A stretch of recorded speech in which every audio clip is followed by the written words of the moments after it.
kulanti wacan daawadayaal ku soo dhawaada channelka maalmaha fadlan subscribe saar haddii ay tahay markii kugu horeysay si ay ku soo gaaraan muuqaalada halkan soo gelino ku soo dhawaada qiso iimaanka ku siyaadinayso ninkani wuxuu yiri waxaan soo galay gudaha wadanka Masar waxaan arkay nin biraha ka shaqeysta oo ah birtome isagoo birta dabka ka soo bixinaya waliba gacantiisa kaga soo bixinaya birtii oo noqotay dab cadaatay ama gaduudatay gacantiisana ku xaaqayo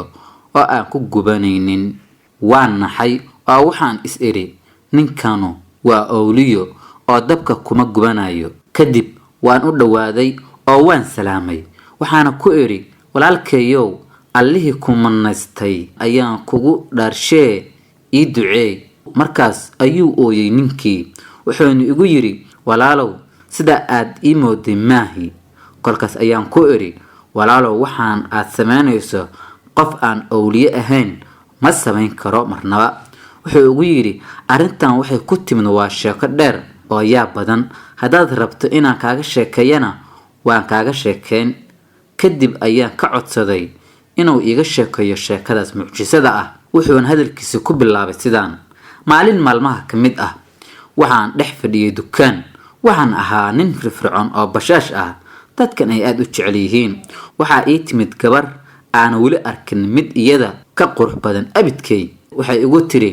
walaalo wax aad ilaahay dartiis u bixinayso oo aad sadaqeynayso waxaan ku iri guriga ma ii raacaysaa oo aan xumaan kugu soo sameeyay waxaad rabto oo dhanna waan ku siinaa kadib cabaar ay fiirsay wayna iga tagtay in muddo ah ayay iga maqneed kadib way ii timid waxayna igu tiri dan iyo baahi ayaa igu kalaftay in aan ka ogolaado inaan ku raaco ee inkeen dukaankii ayaan xiray oo aan albaabada iskugu dhuftay gurigii ayaan u kaxaystay markii aan guriga galnay waxay igu tiri waxaan ka soo tagay caruur aan dhalay oo aad u baahan ee hadda wax yar si aan u sii geeyo ee waan ku soo noqonaa balan adag ayaan ka qaaday in ay ii soo noqoto waxaana siiyay xoogaa darahim ah way baxday saacad kadib ayay ii timid guriga ayay igu soo gashay albaabka ayaan xiray waxay igu tiri maxaad u xirtay albaabka walaalow waxaan ku iri dadka inayna arkaan ayaan ka baqayaa abaayo markaas bay igu tiri walaal dadka waad ka baqaysaa allihii ku abuuray maxaad uga baqi weyday waxaan ku iri alle waa dambi dhaafe naxariis badan kadib xaggeeda ayaan aaday markaasay ooyday ilinteediina dhabanada ayay ka soo hortay ama ka soo daadatay waxaan ku iri maxaad la ooynaysaa oo aad la jareynaysaa waxay igu tiri ilaahay cabsidiisa ayaan la ooynayaa oo aan la jareynayaa kadib waxay intaas ii raacisay walaalow haddii aad ilaahay dartiis igu dhaafto waxaan alla kaaga baryayaa in adduun iyo aakhiro uusan alla ku cadaabin uusan wax dab ah iyo naarna uusan ilaahay ku tusin intaas markay igu tiri waan istaagay wixii aan hayay oo dhami waan siiyay waxaan ku iri gabar yahay waxaan kugu dhaafay ilaahay cabsidiisa markay iga tagtay waxa aad ii qabatay hurdo waan seexday waxaan riyo ku arkay gabar aad iyo aad u qurux badan madaxana ku wadato taaj ka samaysan dahab dhalaalayo iyo diamond waxay igu tiri ilaahay qeyr iyo xasaanad ha ku siiyo abaalkii aad ii samaysay waxaan ku iri oo tumad ahayd walaalay waxay igu jawaabtay waxaan ahay hooyadii caruurta lahayd